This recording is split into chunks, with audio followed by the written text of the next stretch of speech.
Um, I'm keeping my eye on the clock, and it is now 12 o'clock in Toronto, 9 o'clock in the morning in Los Angeles, where Babette is. And I'm Michael Kerman. I want to welcome you to this virtual lunch together with Babette Rothschild. If you don't know us, our company has been in Toronto for a long time. We used to present workshops live in rooms. Babette was going to be coming here next month before all this started. And now we're all online. These virtual lunches are monthly events, and they're kind of getting to know you sessions, so you can meet some very interesting people and join with colleagues from around the world. Last month, we had people from South Africa and Uruguay and Argentina and England, and it kind of made for a very rich experience. And we always like it. Our speakers always say, if you can keep your face on a screen, it just makes it more like a little community or a growing community that we are. So first, I want to give you some updates about some things that are coming up soon. All of this is on our website. We have some programs on coping with cancer using a DBT approach, sessions on OCD, on helping kids these days. And we have several sessions on internal family systems therapy coming up, including our next virtual lunch, where our guest will be Frank Anderson, one of the leaders in the IFS field. And of course, Babette Rothschild will be with us for 3 days in June for 3 4-hour sessions. It's our longest program of the season because, as you will find out if you don't know, Babette has a lot to offer. And those 12 hours will kind of give a peek into ways of working with people that I think you'll find quite interesting. So in terms of our housekeeping for today, Emily Porter, who you may see in your screen, is officially our hostess with the mostest, and she will be looking for your questions in the chat box. So if you'd like to ask Babette anything, note the question in the chat box and whether or not you'll come on the screen to ask it. And Emily will do the best she can to moderate the question period of this hour. As with everything we do, this will be archived, which means you'll get a copy of this video. If you've missed something or have to leave, or you're not here right now, but you're watching it later, we always send out that video. So you register and you get the video, whether or not you can make our sessions or not. So let me tell you a few things about Babette Rothschild. She is a social worker. That's her background. And she's been practicing since 1976. And she's been a teacher and a trainer since 1992. She's the author of a whole bunch of books. I've lost count. And they've been translated now. I think their website, but that says 12 languages, but I think it's up to 16 languages. Just released has been Revolutionizing Trauma Treatment, which is really the revision of her classic bestseller, The Body Remembers, which was written and published in 2000. She has other books. Can I correct that, Yeah, Michael? sure. Revolutionizing Trauma Treatment is a second edition. Oh, it's a furthering of The Body Remembers. Okay, well, thank you for that revision. We'll talk about that a little bit more. And there are other books, too numerous to mention, that I think are very interesting. So, Babette, without going into your bio, you wrote The Body Remembers in 2000. That's correct, yes? Yes. And, it's interesting that you've been such a leader in this field of trauma. And, many people have read The Body Keeps the Score by Bessel van der Kolk, but that came out, I think, in 2014 or 2015. So you beat him to the punch in terms of helping popularize this idea about the body. Would you agree with that, or are you disagreeing? No, I disagree, because he published an article by the same name, The Body Keeps the Score, in the early 90s. And that was I was already working with trauma, and so were some others of us in the somatic psychotherapy area. But that mainstream article from a mainstream psychiatrist at Harvard legitimized our work with the body. And so that actually grew into quite a relationship between Bessel van der Kolk and the body psychotherapy, somatic psychotherapy community. But, and predating him goes back to Pierre Janet at the end of the 19th century, who was a physician looking at the relationship between mind and body. He was really the first to identify post-traumatic stress. He was the first to identify dissociative disorders and the relationship to the body. And I know you spent, well, I want to ask you a question I ask everybody who comes to this screen who has influenced the world of therapy. What got you to be a therapist? Why did you end up going for an MSW? Was there a certain inspiration, a person, a book, an experience that said, this is my direction? I think like just about everybody in the psychotherapy field, I both had my own issues and had family with issues. A lot of psychotherapists started out in their childhood as family therapists. And I'd say that people who specialize in trauma therapy, I don't have statistics, but the vast majority have trauma in their background. I think of us as the field of wounded healers, and I'm just like everybody else. I have those things in my background too. Now, you became interested in somatic psychology, and that brought you to Denmark, I believe, to the Body Dynamic Institute. Bodynamic Institute, yes. How do you pronounce it? Bodynamic. Bodynamic. So tell us about what brought you there and what it was like to be 9 years in Denmark, learning and being in a totally different culture. It was fantastic. It was a fantastic experience. Um, some people in the colleague group I had in Los Angeles ran into these people from Denmark and developed a relationship with them and brought them to Los Angeles for us to study with. And I was fascinated by their perspective on trauma. It was the first, this was in the late 1980s, and it was the first that I'd ever heard of there being something different between normal psychological issues and issues that came from traumas. And they also had a system of muscle palpation, which they would map out in what they still call a body map, for being able to look at early development and how it was still affecting you in how you used your body in different areas of muscle tone, where you were more over tense, where you were too flaccid in your muscles, etc. And these things fascinated me, so I decided I'd go train with them. And when I told them, the director, Lisbeth Marker, said, well, you can't do that, the training's in Danish.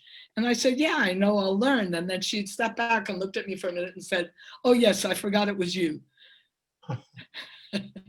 And then I started learning Danish, and I was there like a year later. And what struck you about, you had come from obviously different background in learning. So what was it that seemed so different for you, being there in Denmark, learning their approach? Well, there's two things. One is being in Denmark, and the other is learning their approach. Their approach was more comprehensive. It was developmentally based. It wasn't emotion. It wasn't all, at that time, body psychotherapy was a lot of emotion and catharsis. And that was not their focus. The focus in body psychotherapy at the time was a lot of loosening, Reich's concept of getting rid of the armor. And their concept was some people need less armor and some people need more armor, actually. And that was very fascinating to me, because I was one of those people who didn't do well with all the loosening. And so I was fascinated and relieved that there were some people who knew that that could be a problem. And then this idea of mapping out the body through varying degrees of muscle tone. And then Denmark, even though it's a Western culture, is quite different. It's a social democracy. Denmark usually gets credited each year as being the happiest country in the world. And of course, they definitely have their problems, but they also take very good care of their people. You pay for it. You know, you pay minimum 50% tax, which was quite the blow. I never saved a penny there. But, and it's also very expensive to live in Europe. But it was fun, and it was fun to learn another language. I love speaking Danish. It feels good in my mouth, and the people are lovely. They're a lot more reserved than we are here. As you go north in Europe, people get more and more reserved. I joked once with an organizer in Finland.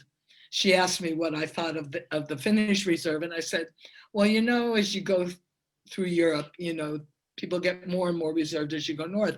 And in English language, we have this concept, this saying about people keeping cards close to their chest. You know, it comes from poker. And I said, you know, as you go further north, people's cards get closer and closer to their chest. But when you get to Finland, their cards are under their shirt. And she laughed and she said, yes, that's right, unless we're in the sauna.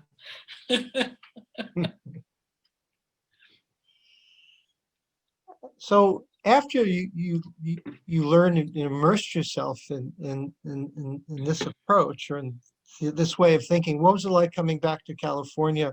What did you notice about the therapy scene? Where were things back then in terms of trauma treatment? What did you see that you learned that was different from when you left?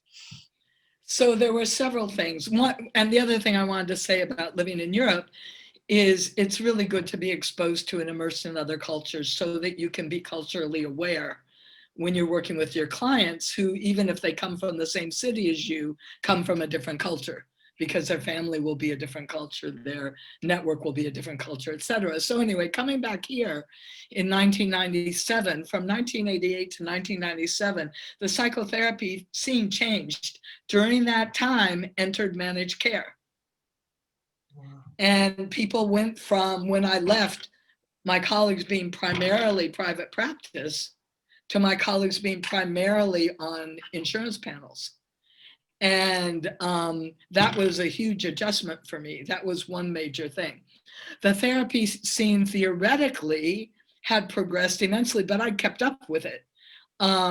So I wasn't taking workshops because there wasn't much available in Europe, but I spent hours and hours and hours at the Nature and Science library in Copenhagen, poring over articles, poring over books, you know, gaining, you know, building my own library of important books, starting with Judith Herman's Trauma and Recovery.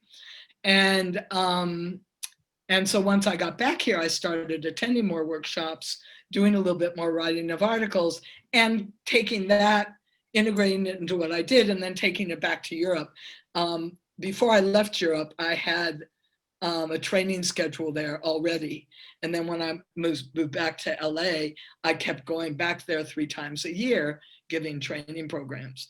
And so I've been straddling both continents for several decades. And, you know, The Body Remembers, I think, is a book revered by many, many therapists around the world. And I'm wondering, when you first wrote it, what were I'm always interested in the clinical pearls. You wrote a chapter in a book that I edited on clinical pearls of therapists. What is it that you most want to get across in 2000? And what's that evolution to the second volume and how your thinking has changed? This is a big question, probably a webinar in itself. But I'm curious. It's actually not, because it's pretty much the same, but maybe packaged somewhat differently. I continue to be horrified that almost everybody who goes to trauma therapy, be it in a clinic or private practice, is required to process their trauma memories. This continues to horrify me. It's slightly better, but not a lot better. And it's been my soapbox from the beginning that not everybody is equipped to process trauma memories in a way that will lead to helping them. And not everybody wants to process their trauma memories, and nobody should be forced. And that in our field, in the field of trauma therapy, therapists are under-equipped for helping clients who either don't want to or aren't resilient enough to process trauma memories. And so either they push them anyway and get disaster, or they fire them. And I have started off in Revolutionizing Trauma Therapy with an example of that. And so my mission, I guess, has been to get therapists to consider more options for their therapists, for their clients. That's why I call it revolutionizing trauma therapy, to consider that trauma recovery can be a valid option in the absence of trauma memory resolution. And that trauma recovery in the absence of trauma memory resolution is just as, if not more valid, trauma therapy than what we usually think of as when people say, when are we going to do trauma therapy? They mean processing the memories. They don't mean helping the person live a better life, improve their quality of life. How do you help therapists assess when memory processing might make sense and when they really need to avoid that? I have a system of looking at how you can evaluate what type of a trauma client it is. I've written about that in the first volume of The Body Remembers. I teach that. We'll talk about that at the 3-day program. And also, I so encourage people never to jump into that, to learn how to stop that typical client. I'm sorry, somebody's interrupting us. Emily, can you still see me? Yeah, Yes. you're fine. Okay. Someone just got on mute. Okay. It's fine now. Okay. I lost my train. Trauma types. So often, not always, but a huge percentage of the time, a new client comes into the therapy room and either dives into their therapy story in great detail, dissociates, whatever, or the therapist says, tell me all about it. Both situations of which have great potential for disaster. And so therapists need to learn, and one of the things I teach is how do you stop somebody, even from that first session, from going into that dissociating, dysregulating experience of telling all of their story or stories at once, which isn't good for them and actually isn't particularly good for the therapist either, because we can suffer from vicarious trauma. And so learning how to interrupt somebody in a good, productive way, how to interrupt somebody, say, wait a minute, stop for a second. Let's take a look at if this is a good idea or not. And some people are very difficult to stop because they're so dissociated and or determined. And so giving tools for how do you help somebody stabilize immediately in the moment. Even from the first phone call, because that can also happen on a first phone call. How do you get them to feel the chair under their backside, or lean back in the chair and feel it supporting their back, feel their feet on the floor, notice with their eyes certain, name some things they see in the room or sounds that they hear right now, not from their memory of the trauma, but right now, which will help to instantly stabilize them in the moment, even if for only fleeting periods of time. You've talked about somatic mindfulness and the importance of that. And that's something you can do on the phone with people just to help them be aware? How do you Mindfulness isn't meditation. All mindfulness is paying attention to something in the present moment, full stop. Okay? So you can help somebody, if they're freaking out on the phone, say, wait a minute, look at your watch, tell me what time it is. Do you have a calendar on your phone? Tell me what the date is today. What color are the shoes you're wearing? Or if you're not wearing shoes, what color is the floor under your feet? Can you rub your feet on the floor and tell me, is it soft or hard? Feel the seat under your bum, under your backside, and tell me, is it hard or soft? How many windows are there in the room you're in right now while you're talking to me in the room you're in? And you have to specify, because if you say, how many windows are there? Where are you right now? If somebody's in a flashback situation, they'll answer from the flashback. I'm in the room, I'm at the store, I'm at the beach, whatever. So you have to be very firm and very confident that you can help them get their attention into the present moment. Trauma flashbacks pull somebody's attention to the past. Mindfulness anchors their awareness in the present moment. But it doesn't have to be fancy. Right. So mindfulness is the present moment. And also you talk about something called focus on the epilogue, as opposed to to help people create a new narrative. I talk about that in 8 Keys to Safe Trauma Recovery, Yeah. which we're actually working now on a workbook for. And one of the main thing that drives a trauma into post-traumatic stress disorder is that the mind and body haven't registered that the trauma actually ended. And of course, this is for traumas that have ended. Somebody who's living in war or in a situation of domestic violence, etc., their trauma hasn't ended and epilogue doesn't work. But when it's been an incident, a rape, an assault, a tsunami, an earthquake, etc., then you can help somebody's brain and body to recognize that the trauma actually finished. This is actually helping the hippocampus do what it's supposed to do in marking an event with a time sequence of beginning, middle, and end. You can help the hippocampus connect to the cortex and register, oh, okay, that happened a long time ago. That happened when I was 8, I'm now 55 or whatever. And that's not the cure, but it's a step in the process.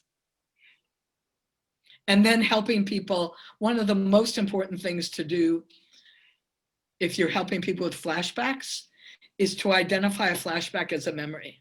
It's one thing that therapists and clients have trouble doing, talking about it as being something that's in the past. A lot of therapists work with clients with flashbacks as if it's present moment, using present tense verbs.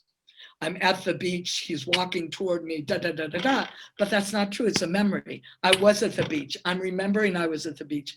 I'm remembering when he was walking toward me. And if you watch your verbs and use them appropriately and help the person understand that that memory, no matter how intense it is, no matter how it overwhelms you, is a memory, then you're helping their sanity, because that's the truth. You also talk about the importance of flexibility and how not one thing works for everybody. How do you become more flexible in your work with people so you know which way to go? I don't. I have to work in partnership with my client.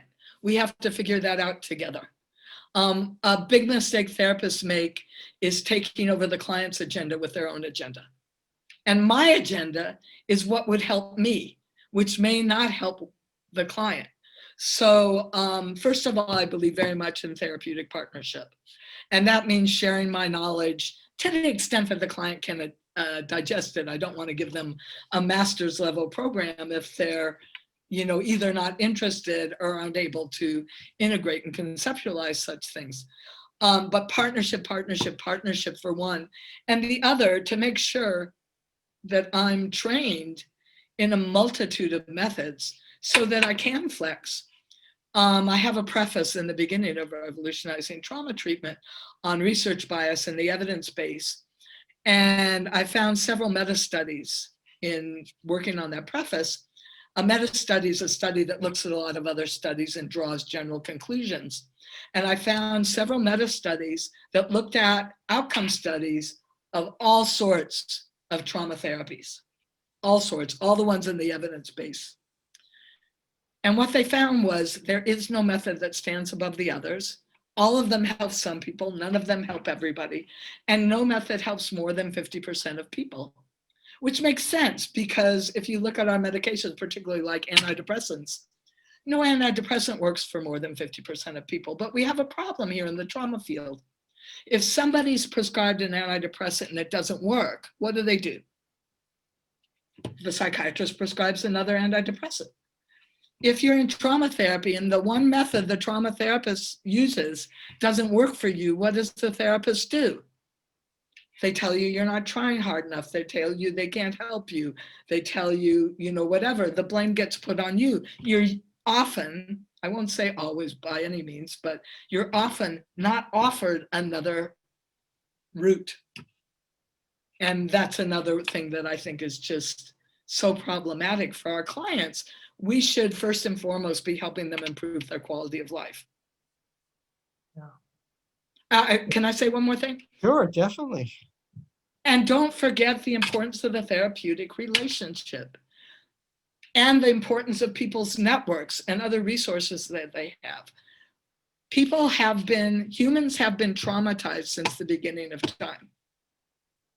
They've also survived trauma since the beginning of time.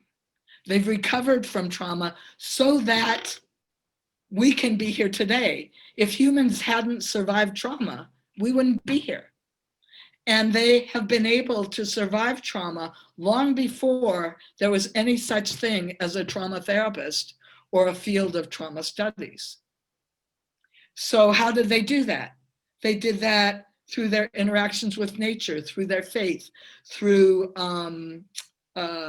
getting involved in things that needed to be done, through their relationships, first and foremost, their contact and relationships. And so it's very important that the therapist not be seen as the only route to trauma healing, but as a route to helping people connect to all of their routes to trauma healing, including connecting them better with their network, with their faith, with their relationship to nature, etc. Let's let everyone know. We'll open for questions shortly. So if you have questions, please put them in the chat box and let Emily know if you'd like to come to the screen as well.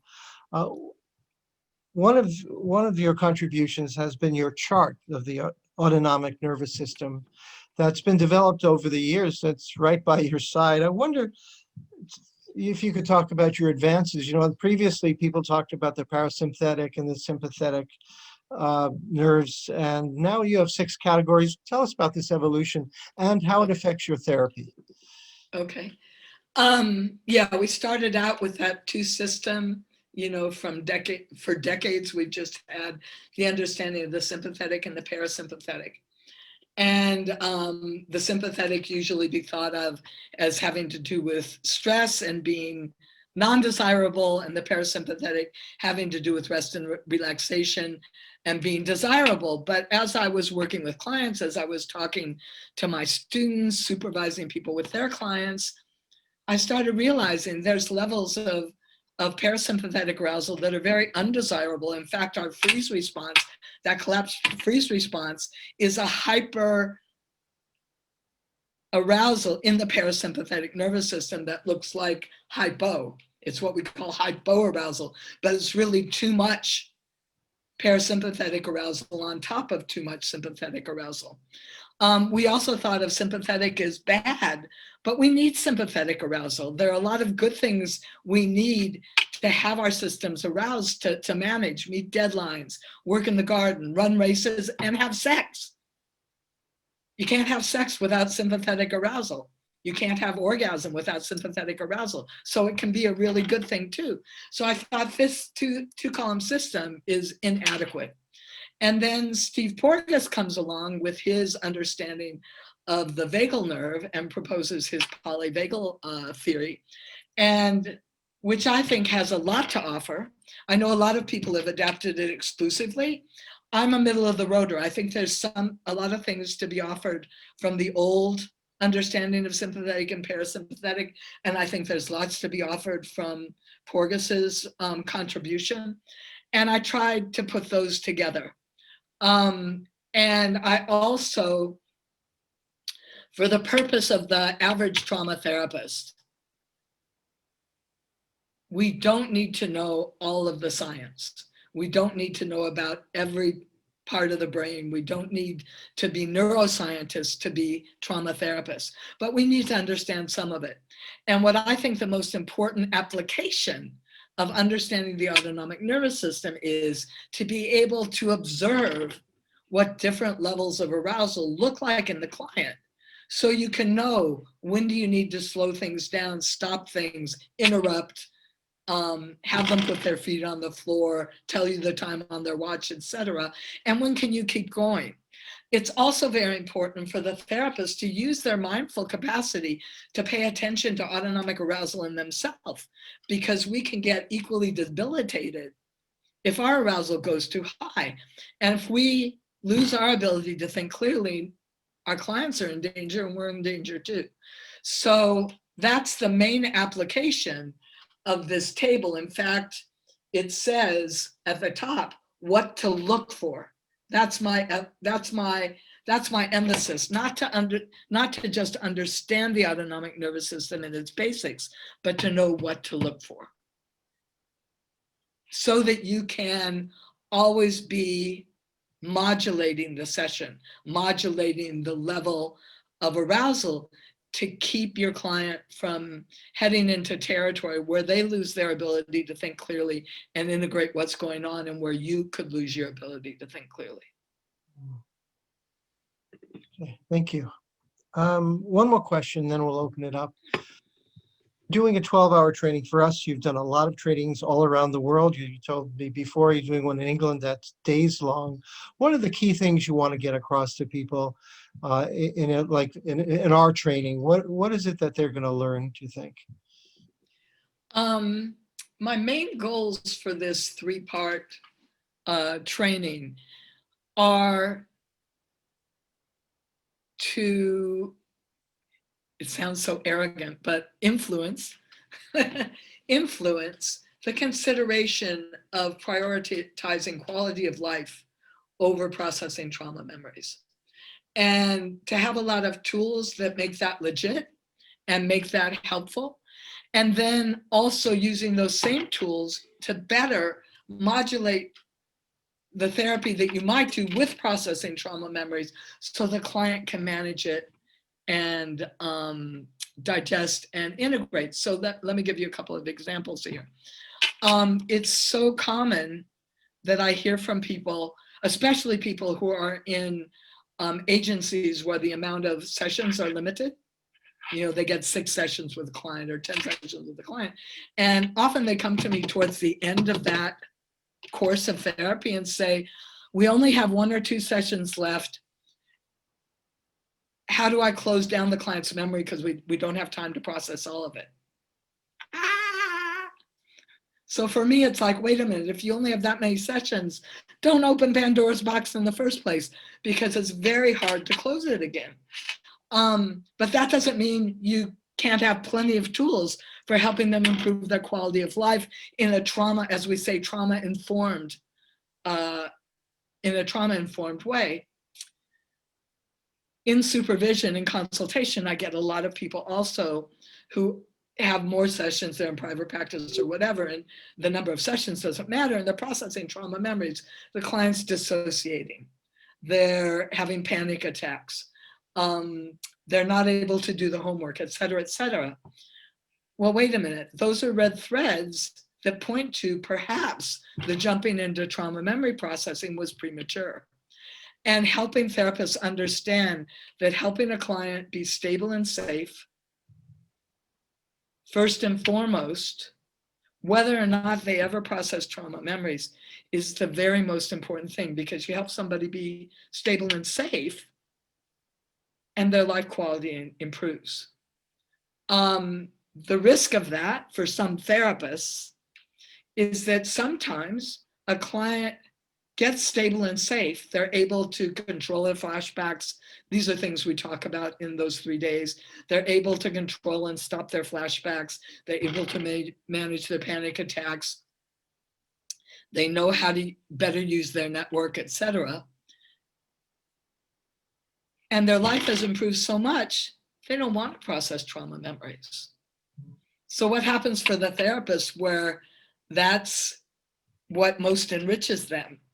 So we really have to grow our own flexibility to have space for when in the partnership, it's a decision that this client has improved their quality of life and doesn't want to, or isn't going to be appropriate for further work with processing trauma memories, to be good with that, to view that as a success, wish the client well, and be able to let them go. Okay, thank you. Let's open for questions now. Emily, Do we have some questions? Oh, do we ever? I'm going to take a moment to apologize if we don't get through all of them. I cannot believe the number of questions that have come in. But our first question has been requested that I ask. I'm working with an 18-year-old female client as a life coach. I have my PsyD in psychology, but nothing licensed yet. Can you kindly address separation anxiety and attachment issues? Every time a friend leaves the state, she gets a panic attack. She's diabetic type 1, bulimic, and body dysphoria. Okay, wait, Emily, all the rest of the information will get confusing. And I just want to say, with regard to having so many questions, I'm nothing if not controversial. So anxiety and panic attacks, separation anxiety, these are issues that may have some roots in trauma, but are basic attachment issues. And so I would address those first and foremost in present moment, and look at attachment issues and look at the relationship also in the therapy with the therapist, because those kinds of fears should be probably expressing themselves also in the therapy, and taking them step by step. Also, perhaps it's hard to answer a question like that, which could be a topic for a hour-long supervision, but I would suggest, for example, helping that person expand their network so that the loss of one friend doesn't threaten the whole tribe, for example. How do you help? Oh, wait, I want to say one more thing. Also, one of the things that we forget to do is, for ourselves also, is help the client learn to be their own best friend. And that can take some work. And Michael, you talked about somebody coming to talk about internal family systems. My background is transactional analysis, which also has to do with looking at different parts. But helping people be a really good friend to themselves, which often is very difficult. Also, programs like Mindful Self-Compassion, Kristen Neff, is that right? Because when you're your own best friend, you can be sad at losing a friend or they move away or whatever. But if you're your own best friend, you never lose that stability. You never lose that foundation under you. So those kinds of things to expand those, okay. Which aren't necessarily trauma therapy. I'm diverse. How do you help clients who are clearly DID, but have been told by therapists and or doctors that the diagnosis doesn't exist? How do you deal with other professionals who deny this diagnosis as legitimate? Well, I will say that it's not my specialty area, but the general wisdom from the people who do regard DID as a legitimate diagnosis, which I do, the general wisdom is that you must develop strength in that executive personality, what people might call the parent or the executive or the chairman of the board. There's different names for the overseeing personality. One mistake that trauma therapists make over and over and over again is trying to process memories with the alters, which strengthens the alters and weakens that overseeing personality. And without that overseeing personality being strong, it's like a family with no parent. It's like kids running amok with no parent to protect them, set boundaries, help them manage the world. So they need that personality to be able to integrate. So that's a very short answer to a very complex topic that's also fodder for many days of seminars. And for that, Michael, I'd encourage Ono Vanderhart is quite a specialist in that area. His book, The Divided Self, is awesome. So I know you have covered this throughout the answering of some questions, but what if people really want to tell you and they tell you they need to purge right at the beginning of the session? This person works with refugees from different cultures, and many of them, and with the experience of these They want to tell them what happened to them. So let me, I'd love to speak to this point, and I want to distinguish stopping someone from purging is different than stopping someone from disclosing. So for example, if you have a teen that comes to you and wants to tell you that they're a victim of incest, they absolutely, you want them to disclose that. But disclosing the fact of it doesn't mean giving details of it, a blow-by-blow description, okay? So disclosure, very, very important. If it's for any legal purpose, disclosure, very, very important. Purging is another matter, because I might ask that client and say, have you told this story to someone before? And most of them have. And I say, so you've purged before, and has that helped you? Because it seems like you're still quite unsteady with this. And even if they've never told anybody before, when I have the sense, which is usual, that if I allow this person to, I'm going to use that term, purge, that they will become even more dysregulated than they already are, I will tell them, which is the truth. In the early days of my being a therapist, I would allow my new clients to do that. And what would happen is they would tell me in a very short period of time about the worst things that ever happened to them, about the horrific, embarrassing, humiliating, painful things that happened to them. And then guess what? They'd be afraid to come back. Because I became associated with that. I became the holder of that. So that's number one, why I'm going to stop you right now. Number two is, it's my very strong opinion from a lot of experience that if I allow you to do that now, you will feel worse when you leave here rather than better, and you will be more dysregulated and more unsteady, unglued. I do want to hear when you're ready to tell it, but I want to help prepare you for it so that when you tell me, it's not a purge, it's an integration of something that helps you become more steady, helps you make sense of it, helps you actually leave it behind rather than make it stronger in your system. Great. Our next question is from Karina. Karina, you wanted to ask your question. Do you want to unmute, please?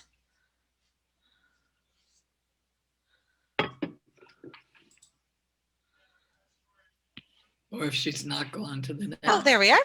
Hello. Hi. Thank you so much for everything you said. I think you put me at ease. I'm a marriage family therapist in Los Angeles. Okay. And yeah. Karina, if you could tell me, before you give me anything that's background, could you tell me what your question is first? Yes. My question is, what methods do you use? You said that you are using different methods. I will say, but it actually doesn't matter, because each therapist has to find the methods that suit their personality and their style. There are methods I don't use, not because I think they're bad. Like I said, everything helps somebody. Nothing helps everybody. So my training background is in TA and Gestalt and psychodrama from early days, body psychotherapy, Reichian therapy, body dynamic therapy, as Michael and I were talking about at the beginning, and specific to trauma therapy, I have training in EMDR. I have a background in, did training with Peter Levine before he had somatic experiencing. So I can't say I'm trained in somatic experiencing, but I can say I'm trained in the theories of Peter Levine. And I'm trained in some special trauma methods that I learned in Denmark with Body Dynamic Institute. Okay. And everything else that, and first and foremost, I use my common sense, I think, as you can hear. Yes, so you'd recommend... Wait, Karina, I think we have a lot of questions, so if everybody just asks one, I think that would be fair, but I'm also in Los Angeles, so you're welcome to contact me if you'd like something longer for consult. Thank you. Actually, as a follow-up question, someone had sent an email or a question that they're a graduate of somatic experiencing with Peter Levine advanced level. Would this training that you're offering complement his work, and is it very different? This 3-day training is definitely a compliment. I get a lot of somatic experiencing practitioners and supervisors in my trainings. Also in the 12-day training, even where there is some overlap in part 2. Okay. How do you approach developmental trauma, where there's no clear start or stop to the trauma and more pervasive effects, such as insecure attachment?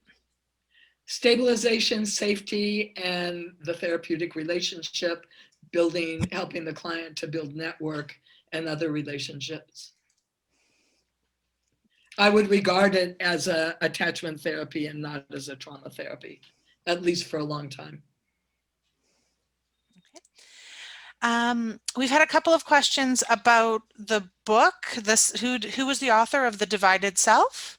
Ona Vanderhart. I Okay. think that's the title. Somebody will need it. No, The Haunted Self, I think it is. We'll put that in the resource list. We'll send out with the video for everybody. Absolutely. I think it's The Haunted Self, actually. Okay. And then also, where that beautiful, colorful chart, where can people get that?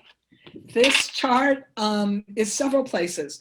There is a foldout of it in The Body Remembers Volume 2 and Revolutionizing Trauma Treatment.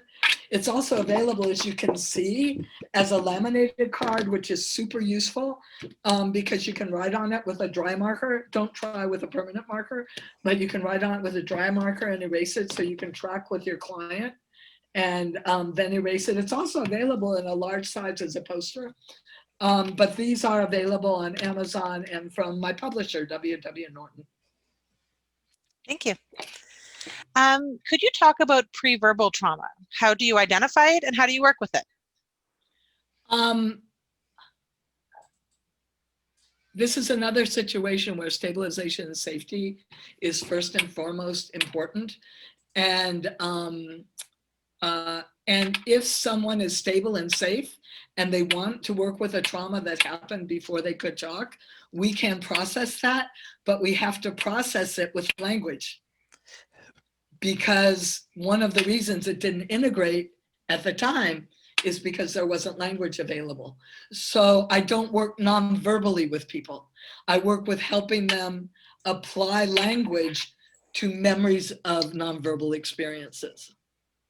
And that's very important if you want them to be able to integrate it, rather than just have an experience.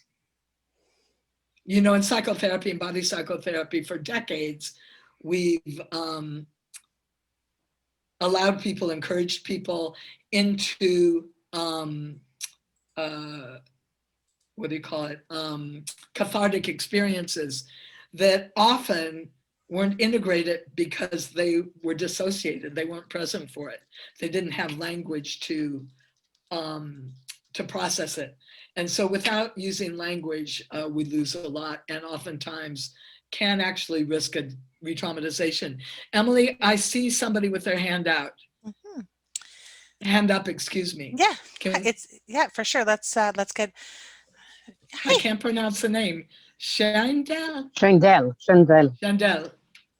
Yeah, hi. I'm a trauma therapist and I'm a trauma survivor. And as a therapist, I feel many trauma patients, it's especially in childhood, is when you get something when you give, like especially when it comes to sexual abuse, like, you know, if you will let me do this. Shandell, can I ask you, because this is how my brain works. If you could ask me your question first, then I'll know how to integrate the rest of the information you want to give me. What is the question you want to ask? My question is that I have a hard time to work with clients that they have to pay.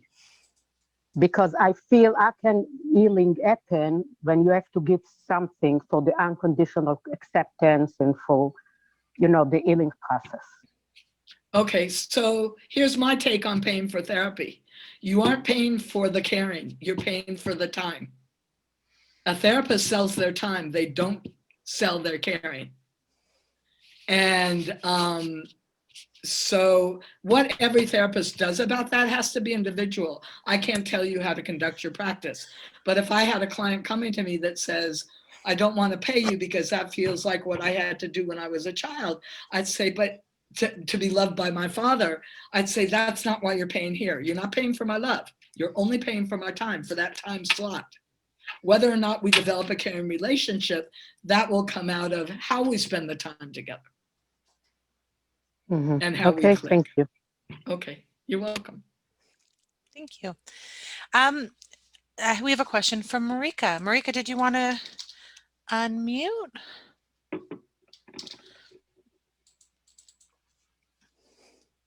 Thank you very much. Thank you very much, Babette. Thank you.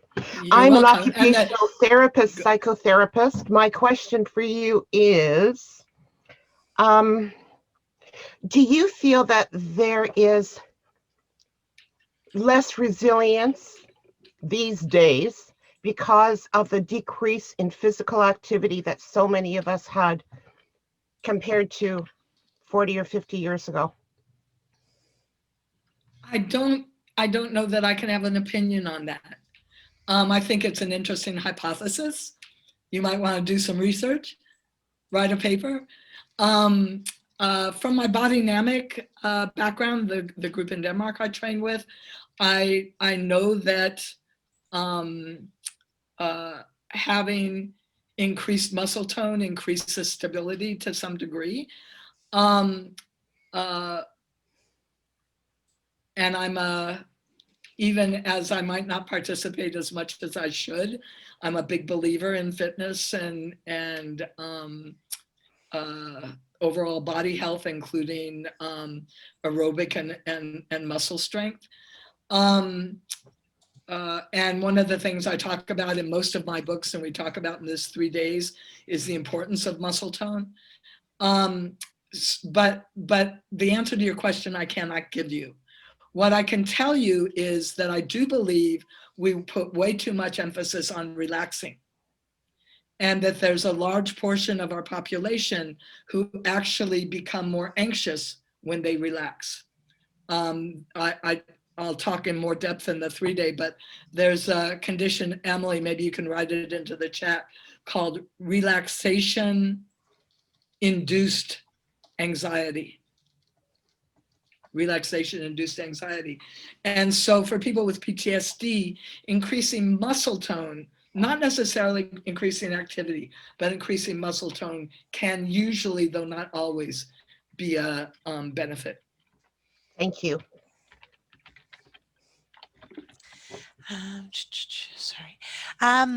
So I'd love your reference. I loved your reference to nature as healing. Can you say something more about specific strategies that you may use to facilitate this with clients? Oh, I think I would ask them what they're already doing and help them do that better, or make more time for it. What helps you? What nurtures you?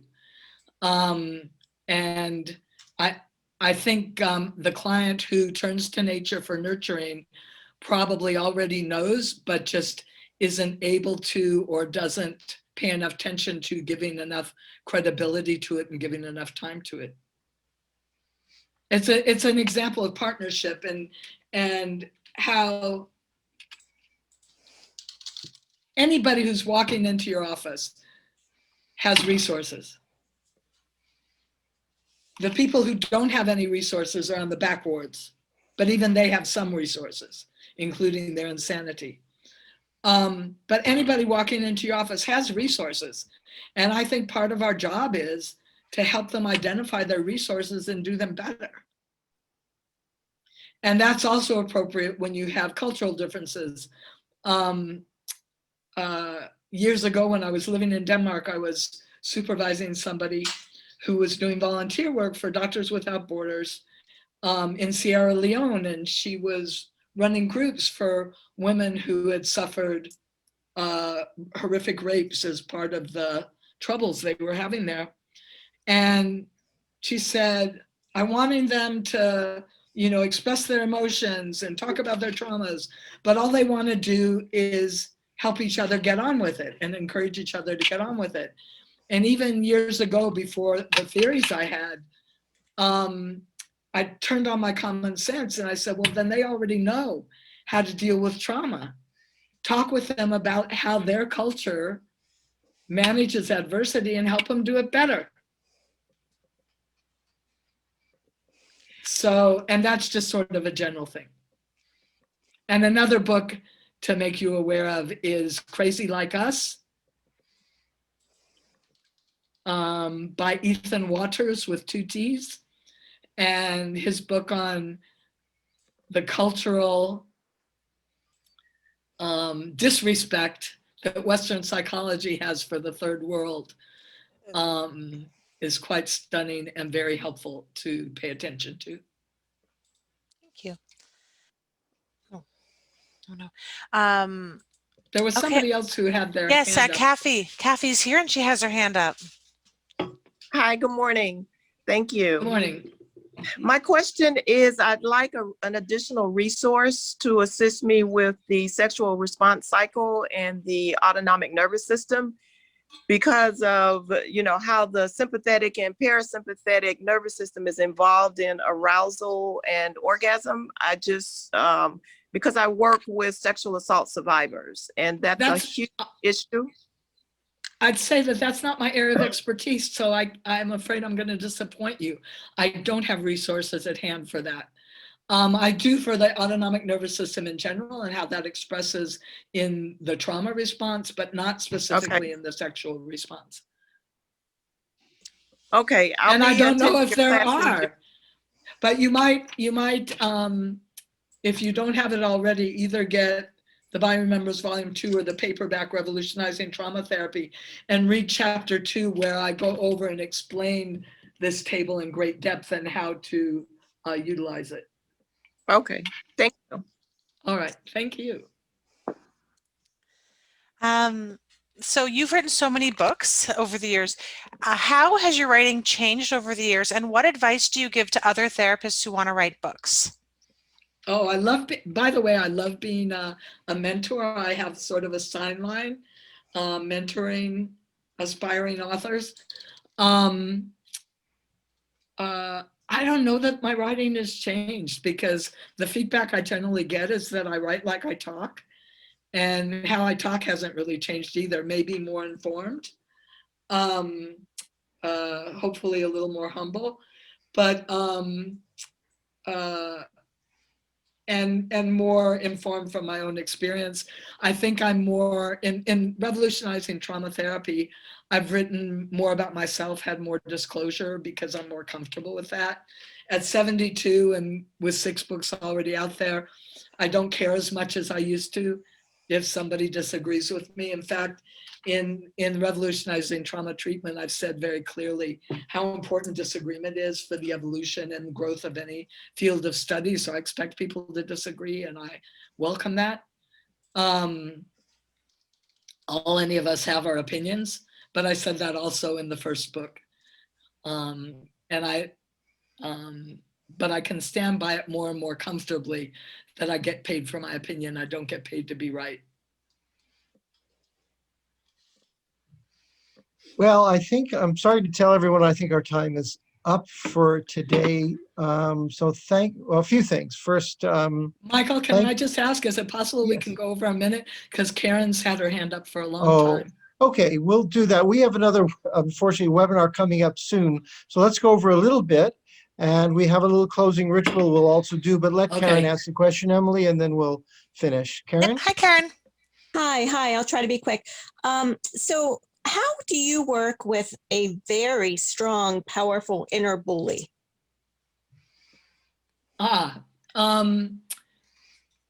Always when somebody asks, how do you work with, or what would you do with a client who, the answer is depends. So it depends on, is this something your client wants? Is this part of the partnership? You've decided to do that together. Yes. Is the client stable and safe enough to, but that's also going to be helpful in the stable and safe, etc. One of the most important things I learned way back in transactional analysis, which we're going back decades now to the 70s, is that inner bully is just trying to protect you. Mm-hmm. It started out very young. It gained power very young as a way to protect you. It probably came out of copying bullies in your life, emulating them so that you could bully yourself from the inside before anybody could bully you from the outside. It's a protective mechanism. So first of all, understanding that can be very helpful. Acknowledging and realizing times when having that bully is going to be helpful, because you don't want to get rid of the bully. Uh-huh. You want to develop other resources also, but consider that bully a resource. Don't threaten that bully with extinction. That bully is going to come in handy to protect you in all sorts of ways.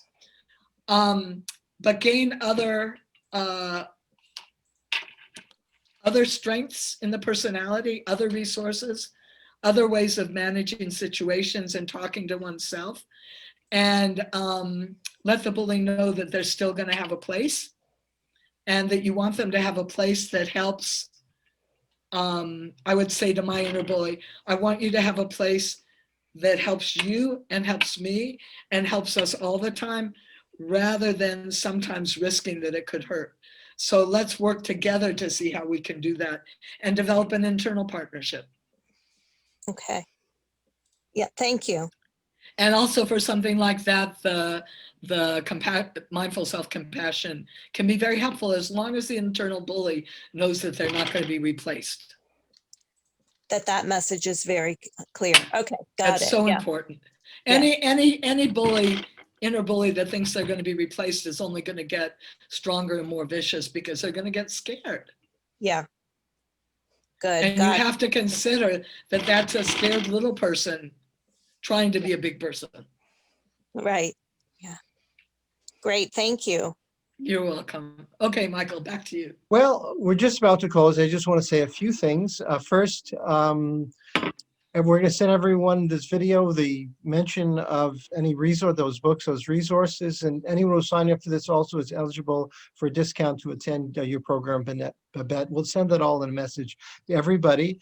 We'll ask you to have almost the last word if you'd like to say anything. And then we have a tradition where we open up all the microphones and have a cacophony of thank yous and goodbyes to end our time together. So Babette, first over to you. And then thank you all for joining from everywhere, being part of our community, asking questions or listening. Babette. So I'd like to say thank you. Thank you, Michael. Thank you, Emily. Thank you for inviting me. Thank you for doing all this work to set up the 3-day. I so enjoy talking with the two of you. I enjoy seeing all of you, and thank you all also for attending. And I hope you got something to take with you today. Michael, if anybody wants my email address, wants to contact me with a question or wants a supervision or whatever, please feel free to give those Okay, out. we'll send that out in the message that everyone's going to get. Okay. Emily? All righty, everyone's unmuted again. Babette, thank you. Thank you.